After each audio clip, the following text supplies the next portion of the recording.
మహానాడు మహాసభకు అధ్యక్ష వహించినటువంటి తెలుగుదేశం పార్టీ జాతీయ అధ్యక్షులు రాష్ట్ర ముఖ్యమంత్రి శ్రీ నారా చంద్రబాబు నాయుడు గారికి, అలాగే రాష్ట్ర జాతీయ ప్రధాన కార్యదర్శి నారా లోకేష్ బాబు రాష్ట్ర మంత్రివర్యుల వారికి, వేదిక రంచినటువంటి పార్టీ పెద్దలకు, అలాగే ఇక్కడికి విచ్చేసినటువంటి తెలుగుదేశం పార్టీ కుటుంబ సభ్యులందరికీ కూడా ముందుగా నా ధన్యవాదాలు తెలియజేస్తున్నాను.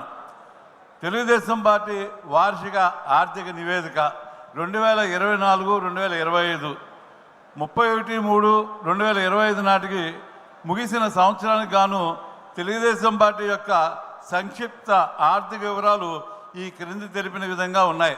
సంక్షిప్తంగా వివరణిస్తున్నాను. ఆదాయం సభ్యత రుసుము వల్ల 123,19,00,000 రూపాయలు. విరాళాలు వచ్చినవి 82,05,00,000. వడ్డీపై ఆదాయం 23,05,00,000. వచ్చిన అద్దె 2 లక్షలు. మొత్తం రాబడి 228,31,00,000 రూపాయలు ఆదాయంగా రావడం జరిగింది.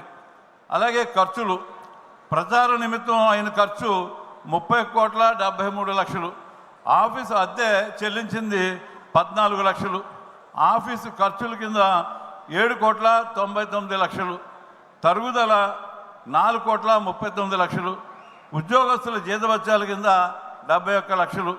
కార్యకర్తల సంక్షేమ బీమా 15,84,00,000. ఇతర ఖర్చులు 53 లక్షలు. మొత్తం ఖర్చు 61,33,00,000. మిగులు 166,98,00,000.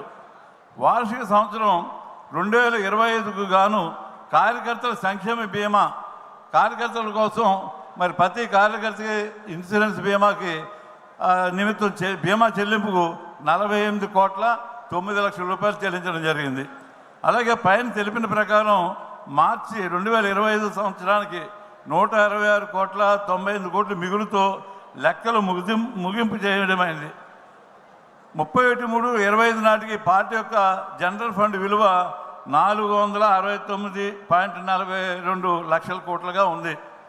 ఈ వార్షిక నివేదికను సభ్యులు ఆమోదించవలసిందిగా సభను కోరుతున్నాను. నమస్తే.